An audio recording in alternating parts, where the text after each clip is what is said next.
India నుంచి వచ్చాక ఏం నేర్చుకున్నావు? మామ ఈ వీడియో చాలా స్పెషల్ మామ, ఎందుకంటే ప్రతి వీడియోకి స్క్రిప్ట్ రాసుకొని నేను కంటెంట్ చేస్తుంటే ఈ వీడియోకి మాత్రం సబ్స్క్రైబర్స్ నాకు కంటెంట్ ఇచ్చారు. వాన పెద్ద అయింది. కమెంట్ చేసిన వాళ్ళకే కాకుండా మిగతా అందరికీ ఉపయోగపడేలాగా ఉంది ప్రతి ఒక్క కామెంట్, ప్రతి ఒక్క డౌట్. సో వీడియో లాస్ట్ వరకు చూడండి.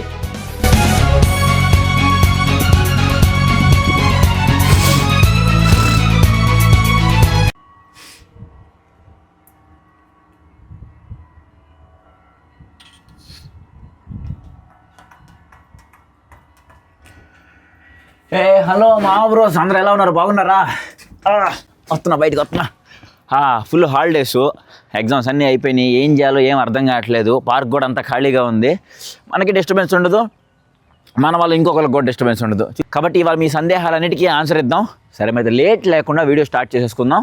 ఫస్ట్ క్వశ్చన్, వర్షం కూడా స్టార్ట్ అయింది, శుభశకునం. ఫస్ట్ క్వశ్చన్, బ్రో రష్యాలో లైఫ్ ఎలా ఉంటుంది? ఎఫ్ఎంజీ గురించి వీడియో చేయి బ్రో. ఖచ్చితంగా చేస్తాను బ్రో. రష్యా లైఫ్ అంటే ఇక ఫుడ్ విషయానికి చూసుకుంటే ఫస్ట్ వీళ్ళు మనలాగా ఉప్పు, కారం, చక్కెర, మళ్ళీ ఆయిల్ చాలా తక్కువ వీళ్ళ ఫుడ్లో. కాబట్టి ప్రోటీన్ ఇంటేక్ ఎక్కువ ఉంటుంది. తద్వారా వీళ్ళకి రోగాలు కూడా చాలా తక్కువ ఉంటాయి. మాకు ఒక మేడం ఉంది మా యూనివర్సిటీలో, ఆవిడకి 100 సంవత్సరాలు. ఇప్పటికి కూడా నడవడంలో మార్పు ఉండదు, ఏముండదు. మీరు చూస్తే మహా అయితే ఆమెకి ఎంత ఉంటాయి అనుకుంటారంటే, మహా అయితే ఒక 30 సంవత్సరాలు ఉంటాయేమో, అంతకుమించి ఉండవేమో అనుకుంటారు. అంత ఎంగి కనపడి సూటు బూట్ వేసుకొస్తుంది. అంటే నేను చెప్పొచ్చు ఏంటంటే చాలా ఫిట్గా ఉంటారు. తీసుకునే ఫుడ్ వల్ల బాడీ కూడా చాలా హెల్తీగా ఉంటుంది. అండ్ ఇంకా ఫిట్నెస్ విషయానికి వస్తే చిన్నప్పటి నుంచే వీళ్ళని, చిన్నపిల్లలప్పటి నుంచే ట్రైనింగ్లో వేసేస్తారు. మిలిటరీ ట్రైనింగ్లో వాళ్ళు మిలిటరీకి వెళ్ళరా తర్వాత ఇష్టం, వాళ్ళ ఇష్టం, వెళ్తే వెళ్ళొచ్చు లేకపోతే లేదు. కానీ ట్రైనింగ్ మాత్రం అందరూ తీసుకుంటారు. ఇక కష్టపడతారు, పని చేసుకుంటే షిఫ్ట్లుగా వర్క్ చేసుకుంటుంటారు. అందరూ ఒకేసారి కాదు, 24 hours మనలాగా ఒకేసారి ఒక పొద్దున 9కి వెళ్తే సాయంత్రం 5 దాకా అట్లా ఉండదు. పొద్దున్న 9కి వెళ్తే 3 దాకా ఒకళ్ళు చేస్తారు. మనకి నెల రోజులు చేస్తే వచ్చే జీతం వీళ్ళకి వారంకే వచ్చేస్తుంది. ఎందుకంటే పాపులేషన్ తక్కువ, జాబ్స్ ఎక్కువ. సో అది కాక 9కి మూసేస్తారు. అంత టైం బాగా మెయింటైన్ చేస్తుంటారు. ఓకేనా?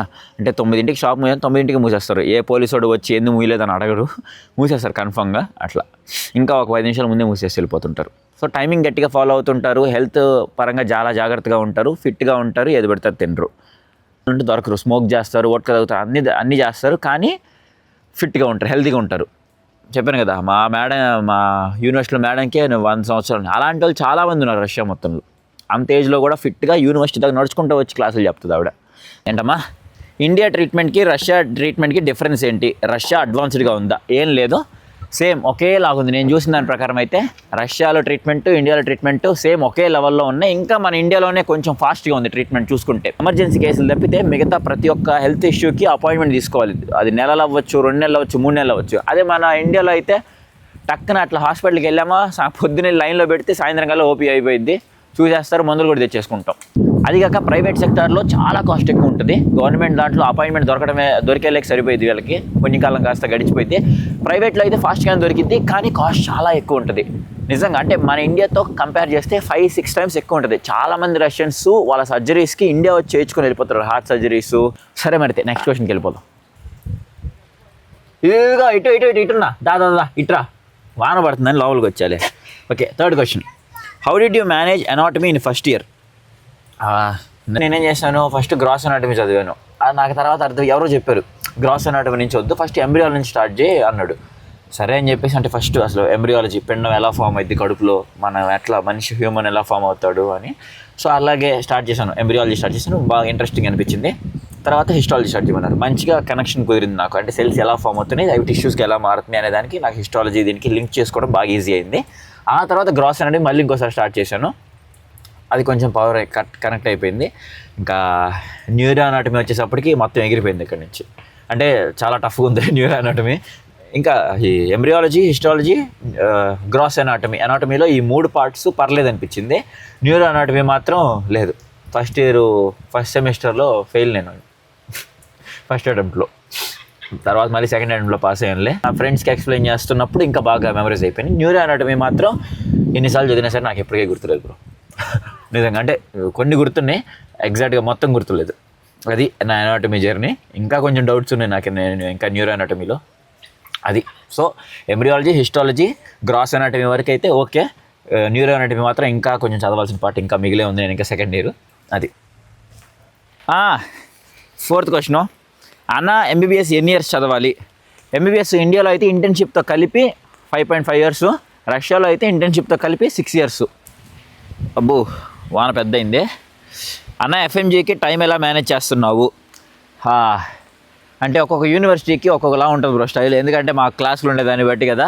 సో ప్రజెంట్ అయితే ఫస్ట్ కొంచెం స్కోర్ ఉన్న సబ్జెక్ట్స్ అంటే ఇప్పుడు anatomy, biochemistry, physiology, surgery, gynaecology, ENT. So ఈ సబ్జెక్ట్స్ ఏవైతే మనకి ఎక్కువ వెయిటేజ్ ఉన్నాయో ఎఫ్ఎంజీలో వీటి మీద కాన్సన్ట్రేట్ చేస్తూ ఉన్నాము. సో నేనైతే ప్రజెంట్ సబ్స్క్రిప్షన్ నేను తీసుకోలేదు, డాక్టర్ నజీబ్ క్లాసెస్ ఫాలో అవుతున్నాను. డాక్టర్ నజీబ్ క్లాసెస్ ఫాలో అయిపోయి నోట్స్ రాసేసుకొని ChatGPTలో క్విజ్ చేస్తున్నాను ప్రజెంట్. తర్వాత ప్రీవియస్ ఇయర్స్ PYQs ఉన్నాయి, దొరికితే మనకి ఇక్కడ గూగుల్లో లాస్ట్ 10 ఇయర్స్ PYQs అన్నీ కూడా నేను ఏ టాపిక్ అయితే చదివానో ఆ టాపిక్ మీద ఏమన్నా ఉండుంటే చేస్తున్నాను ప్రాక్టీస్. ChatGPTని అడిగితే ఆ టాపిక్ మీద ఒక 100 క్వశ్చన్స్ ఇస్తుంది డైలీ. అదే ఏ రోజు ఏ టాపిక్ మీద నేను చదువుతున్నానో అవి సాల్వ్ చేస్తూ ఉన్నాను. ప్రస్తుతానికి ఇలా ఫాలో అవుతున్న స్ట్రాటజీ. ఇంకా ఫార్మకాలజీ, గైనకాలజీ వచ్చేటప్పటికి మ్యారో కానీ ఇలాంటి ఏమైనా సబ్స్క్రిప్షన్ తీసుకోవాల్సి వస్తే ఏం చేయలేము, ఇంకా తీసేసుకోవాల్సిందే. టెలిగ్రామ్లో దొరికితే చూస్తున్నాను ప్రస్తుతానికి. అలా పోతుంది. వర్షం బీభత్సంగా పడుతుంది. ఇది వేసుకో. 6th క్వశ్చన్, ఇండియా నుంచి వచ్చాక ఏం నేర్చుకున్నావు? ఇండియా నుంచి రష్యాకి వచ్చిన తర్వాత చాలా ఫ్రీడమ్ వచ్చింది. ఫ్రీడమ్తో పాటు చాలా బాధ్యతలు కూడా నేర్చుకున్నాను అనమాట. ఇక్కడికి వచ్చిన తర్వాత వాల్యూ తెలిసింది, కష్టం తెలిసింది. ఇంట్లో వాళ్ళు ఎంత కష్టపడుతున్నారు, మన ఒక ఫ్యామిలీని ఒక రోజు మనకి తిండి పెట్టడానికి మనం బట్టలు వేసుకొని నీట్గా మనం బట్టలు వేసుకొని తిండి తిని కరెక్ట్గా బయటకు వస్తున్నామంటే సొసైటీలోకి ఇంట్లో వాళ్ళు ఎంత ఎఫర్ట్స్ పెడుతున్నారు, ఎంత కష్టపడుతున్నారు అనే విషయం నేను తెలుసుకున్నాను. ఇక్కడికి వచ్చిన తర్వాత నాకు తెలిసింది. అండ్ ఇంకొక విషయం ఏంటంటే ఓన్గా సొంతంగా ఇంకొకళ్ళ మీద డిపెండ్ అవ్వకుండా మన ఫుడ్ మనం ఎలా వండుకోవాలి, మన బట్టలు మనం ఎలా చూసుకోవాలి, మన గురించి మనం ఎలా కేర్ తీసుకోవాలి, రోగాలు రాకుండా, ఇంకో ఫీవర్ రాకుండా. కానీ ఏది తినాలి, ఏది తినకూడదు, ఏది తింటే ఎలాంటి రోగం వస్తుంది, ఏదో డాక్టర్ చదవాల్సిన అవసరం లేదు. ఒక్కసారి ఇట్లా పక్కంట్రీకి ఎటువంటి సపోర్ట్ లేకుండా వస్తే ఆటోమేటిక్గా మన మీద మనకి జాగ్రత్త, బాధ్యతలు అన్నీ వచ్చేస్తాయి. ఇంట్లో వాళ్ళు ఎంత పడితే అంత డబ్బులు పంపించేస్తూ ఉండే వాళ్ళకి తెలుస్తూ లేదు, నాకు తెలియదు. కానీ కరెక్ట్గా బాధ్యతలు తెలిసి ఇంట్లో పరిస్థితులు, కష్టాలు తెలుస్తున్న వాడికైతే అబ్రాడ్ వచ్చిన తర్వాత ఖచ్చితంగా వాల్యూ తెలిసి వస్తుంది. ఇంట్లో ఉన్న వాల్యూ తెలిసి వస్తుంది, ఇంటి ఫుడ్ వాల్యూ, ఇంట్లో పెట్టే తిండి వాల్యూ తెలిసి వస్తుంది, ఇంట్లో వాళ్ళు చూపించిన కేరింగ్ గురించి. ఇక్కడ మనకి ఫీవర్ వచ్చి మంచాన పడి చచ్చిపోతున్నా సరే ఒక్క నాదులు వచ్చి పట్టించుకోడు, ఎవడి క్లాసులో అడిగి, ఎవడి బిజీ షెడ్యూల్ అడిగి. ఇంట్లో మనకి ట్యాబ్లెట్ తీసుకొచ్చి, ఇడ్లీ తీసుకొచ్చి పెట్టినా సరే మనం బాక్యాలు. ఆ వాల్యూ బాగా తెలిసింది. ఇక్కడికి వచ్చి 2 ప్యాంట్లు, నా జీన్స్ ప్యాంట్లు నేను ఉతుక్కొని పిండుకుంటే నా చేతులు 2 రోజు పని చేయాల. అలాంటిది ఇంటి 10 బట్టలు మొత్తం మా ఇంట్లో వాళ్ళు ఉతికేవాళ్ళు, మా ఇంట్లో లేడీస్. మరి ఎట్లా మన 2 జీన్స్ ప్యాంట్లకే నాకు చైన్ రాలిపోతున్నాయి, మరి డైలీ అన్ని ప్యాంట్లు, అంతమంది బట్టలు, మళ్ళీ అదే చేతితో వంటలు చేయడం ఏంది? నిజంగా వాళ్ళ హ్యాట్స్ ఆఫ్ వాళ్ళకి, వాళ్ళ వర్క్కి. నేను అది నేర్చుకున్నాను ఇక్కడికి వచ్చిన తర్వాత. 7th క్వశ్చన్, 2 ఏళ్ళు రష్యాలో ఉన్న తర్వాత ఇండియా బెటరా, రష్యా బెటరా? అట్లా చెప్తాం బ్రో, అట్లా చెప్తాం చెప్పు. భారతదేశం అంటే ఒక ఎమోషను, భారతదేశం అంటే మన కంఫర్ట్, ఇండియా అంటే నిజంగా. సో అదొక నా భారతదేశం, అది నా దేశం, దాన్ని ఎప్పటికీ కూడా మర్చిపోకూడదు మనం. అది ఎప్పటికైనా అదే బెటర్ నాకు. కానీ రష్యా కూడా మన కెరీర్ ఇచ్చింది రష్యా, దాన్ని నేను మర్చిపోలేను. కాబట్టి రష్యా నాకు ఇచ్చిన కెరీర్ ఆప్షన్ కానీ నా కెరీర్ మార్చుకోవడానికి నాకు ఒక అవకాశం ఇచ్చింది. సో ఆ పరంగా రష్యా మీద నాకు ఎప్పుడూ మంచి రెస్పెక్ట్ ఉంటుంది. అలాగే భారతదేశం నా దేశం కాబట్టి ఎక్కడికి వెళ్ళినా సరే చివరికి భారతదేశానికి వెళ్ళినా రావాలి. కాబట్టి ఎప్పుడైనా సరే భారతదేశం బెటర్ అనిపిస్తుంది నాకు. NEET marks and long term గురించి చెప్పు బ్రో. నాకు అర్థమైంది బ్రో, చాలామంది అడుగుతున్నారు. ఎప్పుడు కూడా అట్లా చూసుకోకండి. నాకు అర్థమైంది మీరు నా నీట్ మార్క్స్ ఎందుకు అడుగుతున్నారు. ఎన్ని మార్క్స్ నీట్లో వస్తే వదిలేసి వెళ్ళిపోయావు మనం అని ఒక థాట్తో మీరు చూసుకుంటున్నారు. ఎప్పుడు కూడా అట్లా చూసుకోమాకండి, ఇంకొకరితో కంపేర్ చేసుకోమాకండి. వాడు ఎన్ని మార్క్స్ వస్తే వదిలేసి వెళ్ళిపోయాడు, లేకపోతే ఇంకొకటికి ఎన్ని మార్క్స్ వస్తే వెళ్ళిపోయాడు. వద్దు, మనకి మీరు చేయగలరా, ఓకేనా? ఇప్పుడు నేనున్నా అనుకో, నేను ఒకసారి ఒక లాంగ్ టర్మ్ చేశాను, కష్టపడ్డాను, చాలా కష్టపడ్డాను. అంత కష్టపడిన తర్వాత ఆ పేపర్ లీక్ అవ్వటం, ఆ రిజర్వేషన్ అనే ఒక పాయింట్తో సీటు పోవటం, సరే ఇది మీకు నచ్చకపోవచ్చు, కానీ నాకంటూ ఒక ఒపీనియన్ షేర్ చేసుకున్న తప్పులేదుగా. నేను కష్టపడి చదువుకునేది ఏంటి, ఆడెవడో లీక్ చేయడం ఏంటి, రిజర్వేషన్లో సీట్లు ఇచ్చేది. సరే ఓకే, అదే సామెత అంటారు, లేకపోతే చేయలేక మంగళవాడం అన్నారు, అది నేను వాడకూడదు కాబట్టి అట్లా అంటారు. సో కానీ బాధ అయితే ఉంటుంది కదా. గెలిచినోడి మాటలే నమ్ముతారు ఎవరైనా, ఓడిపోయిన మాటలు ఎవరు నమ్మరు. కాబట్టి మీరు కూడా ఇంకొకళ్ళ మార్క్స్ ఎంత వచ్చినాయి అనే దాని మీద బేస్ చేసుకొని అబ్రాడ్కి వెళ్దామని మాత్రం అనుకోకండి. నిజం, ఇది మాత్రం అట్లా అనుకునే పని అయితే రావద్దు, అసలు వదిలేసేయండి. మెడికల్ ఫీల్డే వదిలేసేయండి. మెడిసిన్ అనేది ఇప్పుడు నాకు ఏజ్ అయిపోతుంది అనుకున్నాను, ఎందుకంటే నేను ఉండాల్సిన దానికంటే ఒక 2 years ఎక్కువ ఉన్నా. 2004 నా డేట్ ఆఫ్ బర్త్. ఆల్రెడీ ఒక లాంగ్ టర్మే నాకు ఎక్స్ట్రా, అప్పటికే నాకు ఒక 18 ఉన్నాయి. మళ్ళీ నేను ఇంకా ఇంకొక లాంగ్ టర్మ్ చేసి ఇంకో 20 వచ్చి, సో ఏజ్ అయిపోతుంది, ప్లస్ ఇంట్రెస్ట్ కూడా పోతుంది డే బై డే. అందుకని చెప్పి అదిగాక ఈ లీక్లు, ఈ రిజర్వేషన్లు నమ్మకాలు లేవు. ఇంకా ఈ జనరల్ కేటగిరీలు సీట్లు ఇస్తారని చెప్పి అందుకని వచ్చాను. నా రీజన్ అది. అలాగే మీకు ఒక పర్టికులర్ రీజన్ ఉండాలి. నేను చేయలేకపోతున్నాను, నేను వెళ్తాను, లేదంటే నేను త్వరగా స్టార్ట్ చేసుకోవాలనుకుంటున్నాను, నేను వెళ్ళిపోతాను, లేకపోతే ఇంకొకటి ఏదైనా మెడికల్ ఫీల్డ్ డాక్టర్ అవ్వాలి అనుకుంటే త్వరగా స్టార్ట్ చేయాలి ప్రాసెస్ అనుకుంటే రండి. లేదనుకుంటే నీట్ రాయండి. లేదు నీట్ కూడా నాకు కష్టంగా ఉంది, నేను చదవలేకపోతున్నాను మెడిసిన్ అనేది అంటే మీకు మెడిసిన్ ఫీల్డ్ సెట్ కాదు అనుకోండి. మీకు ఇంట్రెస్ట్ దేని మీద ఉందో చూసుకొని దాని మీదకి వెళ్ళిపోండి. అంతే తప్పితే ఇంకొకళ్ళ మార్క్స్ ఏయో చూసుకొని మాత్రం రావద్దు రష్యాకి. ఇంత చెప్పినా కూడా నా మార్క్స్ ఎన్నో తెలుసుకోవడమే మీకు ఇంపార్టెంట్ అనుకుంటే చెప్తాను చూడండి. నా మార్క్స్ 503 నీట్లో 2024. ఓకేనా, నాకు సీట్ రాలేదు, నేను జనరల్ కేటగిరీ. అది సంగతి. నెక్స్ట్ క్వశ్చన్, డాలర్ రేటు పెరగడం వల్ల ఇట్లా ఇక్కడ ఉండే ఇండియన్ స్టూడెంట్స్కి ఎలా ఎఫెక్ట్ అవుతుంది అంటున్నారు. నిజంగా అవుతుందండి. ఎందుకంటే మనం ఇప్పుడు ఐఎన్ఆర్ నుంచి డైరెక్ట్గా మనకి రూబుల్స్ కన్వర్షన్ జరగదు. ఫస్ట్ ఐఎన్ఆర్ నుంచి డాలర్స్కి కన్వర్ట్ అయితే డాలర్స్ నుంచి మనకి రూబుల్స్కి వస్తుంది. ఎప్పుడైతే మనకి డాలర్స్ రేటు పెరుగుతుందో మనకి ఎక్కువ ఐఎన్ఆర్ కావాల్సి వస్తుంది అది కొనుక్కోవడానికి. సో దాని తగ్గట్టే మన రూబుల్స్ వచ్చేది. నేను వచ్చినప్పుడు ఫస్ట్ ఇయర్లో 1000 రూపాయలకి మన ఇండియన్ కరెన్సీకి 1000 రూపాయలకి 1200 రూబుల్స్ వచ్చాయి, రష్యన్ రూబుల్స్ 200 ఎక్స్ట్రా వచ్చాయి. ఇప్పుడు ఎంత వస్తున్నాయో తెలుసా? 1000 రూపాయలకి 700 వస్తున్నాయి అంతే. డాలర్ రేట్ పెరిగిందంటే మనకి ఇండియన్ కరెన్సీ వాల్యూ తగ్గిద్ది, రష్యన్ రూబుల్స్ వాల్యూ పెరిగిద్ది, రేటు పెరిగిద్ది రష్యన్ రూబుల్స్కి. ఆటోమేటిక్గా మనకి ఏంటంటే రూబుల్స్ కావాలనుకున్నప్పుడు మనకి ఎక్కువగా ఐఎన్ఆర్ పే చేయాల్సి వస్తుంటుంది ఒక్కోసారి. నెక్స్ట్ క్వశ్చన్, కాలు నొప్పులు పుట్టేసినాయి అబ్బా. Stem education in Russia, post study work and salary.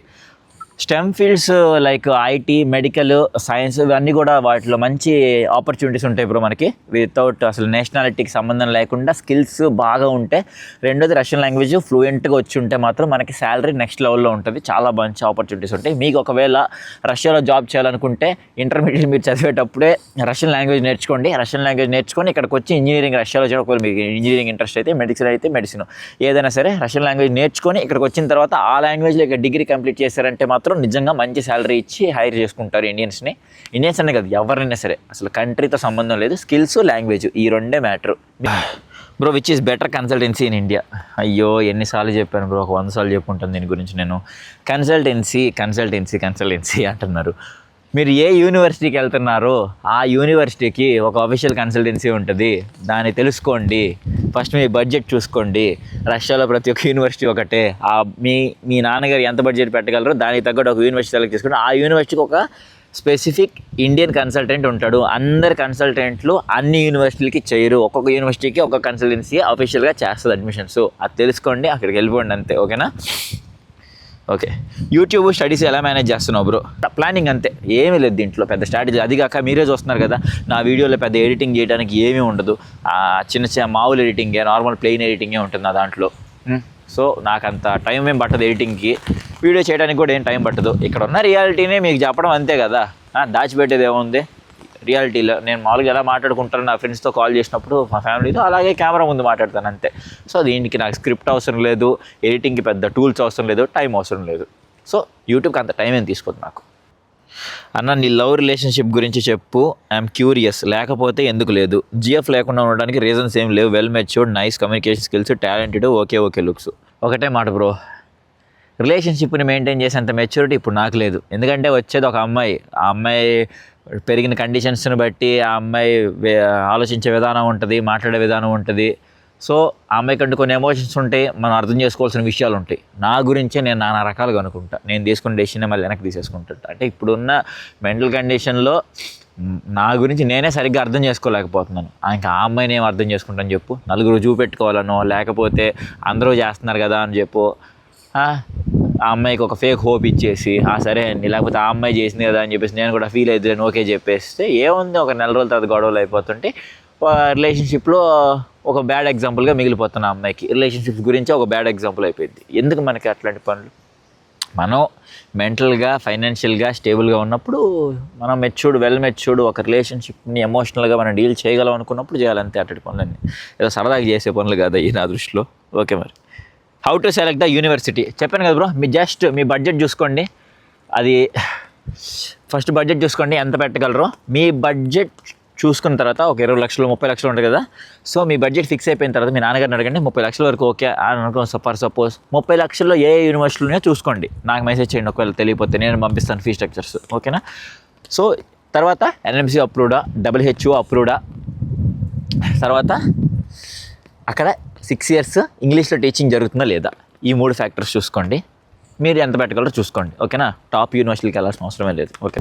తర్వాత how to export Indian goods to Russia and any clearance and what are the consequences are rules and regulations to be followed bro. Sorry bro, I'm extremely sorry. తెలియని విషయాల గురించి నేను చెప్పను, ఎందుకంటే సగం information ఇచ్చి మిమ్మల్ని నేను కన్ఫ్యూజన్ నేను పడేయలేను. దీని గురించి చూస్తే ChatGPTలోనో గూగుల్లోనో నాకు దొరుకుతుంది ఇన్ఫర్మేషను, కానీ అవన్నీ నేను చెప్పను. అట్లా నిజంగా నాకు తెలిస్తేనే చెప్తాను. నాకు నిజంగా నాలెడ్జ్ అది ఈ క్వశ్చన్లో. సారీ. అలా నువ్వు పార్ట్ టైం ఏదైనా చేస్తున్నావా? లేదు బ్రో, నాకు అంత టైం దొరకదు. నేను యూట్యూబ్ మేనేజ్ చేసుకొని వంట చేసుకొని బట్టలు తుక్కునేలేక సరిపోతుంది నాకు. Is there any scope for the dental MDS there and if possible is there any scope for dental MDS there and if possible details about it. Dental MDS అంటే ఏం ఉండదు బ్రో. మీరు సో డెంటల్ MDS అంటే first Russian language bro. Dental అని కాదు, ఇంకోటని కాదు. Russian language mandatory. Russian language కంప్లీట్గా ఫ్లూయెంట్గా వస్తే మీరు డైరెక్ట్గానే అప్లై చేసుకోవచ్చు. Bro after 1 year staying whom do you think the perfect life partner, who is best for Indian or Russian girl? So ఇది రష్యన్ గర్ల్ అని కాదు, ఇండియన్ గర్ల్ అని కాదు బ్రో. ఏదైనా సరే అండర్స్టాండింగ్ మీద డిపెండెంట్ కదా. అది మనం మెంటల్గా ఫైనాన్షియల్గా సైకలాజికల్గా అంతా మనం ఓకే మాట్లాడుకొని అంతా ఓకే సెట్ అనుకుంటే ఎవరైనా ఓకే. దానికి ఇండియన్స్కి ఎవరు సెట్ అవుతారు అనేది అలా ఏమి ఉండదు కదా. ఓకే ఇప్పుడు కొంతమంది ఇండియన్స్ రష్యన్స్ కూడా మ్యారేజ్ చేసుకొని ఉంటుంటారు. ఒకవేళ పర్సన్ నన్ను అడిగా అనుకో, నేనైతే ఇండియన్ అనే ప్రిఫర్ చేస్తాను. ఎందుకంటే నేను వీళ్ళ కల్చర్కి నేను అలవాటు పడలేను కాబట్టి. ఓకేనా? అట్లా ఒకవేళ వీళ్ళ కల్చర్కి అలవాటు పడిపోతే వాళ్ళు కూడా నచ్చితే ఓకే కంటిన్యూషన్ అంతేనా అన్న. ఎంటెక్ ఇన్ ఎలక్ట్రికల్ ఇంజనీరింగ్ రష్యాలో బెటరేనా? రష్యాలో బెటరా కాదా అని కాదు బ్రో. ఎక్కడైనా సరే స్కిల్స్ ఇంపార్టెంట్. రష్యాకి వస్తే మీకు ఇంకా బర్డెన్ అయిపోయింది. మీరు కొత్త లాంగ్వేజ్ నేర్చుకోవాలి, కొత్త లాంగ్వేజ్లో చదువుకోవాలి. కాబట్టి మేము మెడిసిన్ వాళ్ళు ఎందుకు వస్తామంటే మాకు ఖర్చు ఎక్కువ అయింది. ఇండియాలో 1.5-2 కోట్లు అయింది కాబట్టి మేము ఇక్కడ దాకా వస్తాం. మనకి ఇండియాలో మంచి కాలేజెస్ ఉన్నాయి ఇంజనీరింగ్కి, మంచిగా బాగానే చెప్తున్నారు. కంపెనీలు మాత్రమే లేవంతే. ఎడ్యుకేషన్ బాగానే ఉంది నా దృష్టిలో. రష్యాలో ఇంజనీరింగ్ జాబ్స్ ఉంటాయా? ఇండియాలో చదువుకొని రష్యాలో జాబ్ చేయవచ్చా? ప్లీజ్ ఆన్సర్ మీ. లేదు బ్రో, కష్టం. ఇండియాలో చదువుకొని ఇక్కడికి వచ్చి ఆ డిగ్రీతో అంటే అవ్వదు. ఎందుకంటే మేము ఇప్పుడు మెడిసిన్ చేస్తాం, ఇక్కడ రష్యా డిగ్రీతో ఇండియాలో మేము జాబ్ చేసుకోవాలి. FMG క్లియర్ చేయాల్సిందే, లైసెన్సింగ్ ఎగ్జామ్. సో అలాగే ఉంటుంది ఇంజనీరింగ్ కూడా. ఎక్కడ డిగ్రీలు అయ్యి ఇక్కడికి వచ్చిన తర్వాత లాంగ్వేజ్ అనేది చాలా mandatory. So language main important. Bro any regrets going to Russia and how do you manage studies along with other activities and what is the most irritating part of being there? Regret ఎప్పుడు లేదు bro. నేను తీసుకున్న decision నేను ఎప్పుడు regret అనుకోలేదు. తీసుకున్న decision ఇంకా బెటర్గా ఎలా మార్చుకోవాలని చూసుకున్నప్పుడు ఎప్పుడు రిగ్రెట్గా ఫీల్ అవ్వలేదు. ఎందుకంటే ఫస్ట్ నేను తీసుకున్న డెసిషన్ నేను రెస్పెక్ట్ చేయాలి కదా. సో అట్లా దేనికి రిగ్రెట్ ఉండదు. ఎందుకంటే వచ్చింది ఒక మంచి విషయం మీద చదువుకుందామనే. సో రిగ్రెట్ ఎందుకు ఉంటుంది చెప్పు. సో కాకపోతే వాళ్ళ ప్యాటర్న్స్, వాళ్ళ చదువుకునే విధానం, వాళ్ళ టీచింగ్ టెక్నిక్స్ కొంచెం డిఫరెంట్గా ఉంటాయి. మనం దానికి అలవాటు పడాలి అంతే. సో ఫైనల్గా ఇండియా ఎగ్జామ్ రాయాలి కాబట్టి FMG మేము 6 years అయిపోయిన తర్వాత ఇండియన్ ఎగ్జామ్ ప్యాటర్న్లోనే మేము కూడా ఇంకా కొంచెం ప్రిపేర్ అవుతూ ఉండాలి. అదొక్కటే కొంచెం ఇరిటేటింగ్ పార్ట్ అంతే. One secret that your subscribers don't know about you. అంత పెద్ద సీక్రెట్స్ ఏముంటాయి బ్రో నా లైఫ్లో. కాకపోతే నేను చాలా బట్టికి పాజిటివ్ విషయాలు చూపిస్తూ ఉంటాను. ఇక్కడ రష్యా MBBS గురించి వెనకాల మేము పడే స్ట్రగుల్స్ చాలా బట్టిగా చూపించను. ఇంకా చాలా స్ట్రగుల్స్ అంటే నేను చూపించిన మహా అయితే కిచెన్ డ్యూటీలు చేయటం, లేకపోతే వంట వండుకోవడం, బట్టలు తుక్కోవడం, ఇవే స్ట్రగుల్స్లో చూపించాను. ఇంకా దారుణమైన స్ట్రగుల్స్ ఉన్నాయి. ఎందుకంటే అవన్నీ చూపించి డిస్టర్బ్ చేయాల్సిన అవసరం లేదనిపించింది అంతే. అదొకటే సీక్రెట్ నాకు తెలిసి. అది కూడా సీక్రెట్ ఏం కాదు, నేను కావాలని ఆపాను అది మా సంగతి. మొత్తానికి అందరి క్వశ్చన్స్కి ఆన్సర్స్ ఇచ్చేసాను. సాటిస్ఫై అయ్యారు అనుకుంటున్నాను. ఒకవేళ అవ్వకపోతే క్షమించండి, నాకు తెలిసినంతలో నేను చెప్పాను. ఓకేనా? ఏదైనా తప్పు మాట్లాడుంటే కూడా క్షమించండి. ఇంకా ఏముంది, వానకు కూడా ఫుల్ తడిసిపోయాము. వానకు తడవకుండా ఎండకి ఎండకుండా ఉంటే ఎట్ట? ఎండకి ఎండాలి, వానకు తడవాలి, జ్వరం రావాలి, నన్ను క్వారంటైన్లో వేయాలి, ఒక 15 రోజులు ఆడపోయి హాస్పిటల్ లాక్ చేసుకోవాలి. అది మరి అయితే పోయారండి, మళ్ళీ కలుద్దాం. ఓకేనా, పోయేద్దాం కదా, మళ్ళీ కలుద్దాం మళ్ళీ నెక్స్ట్ వీడియోలో. సరే మరి, జై హింద్.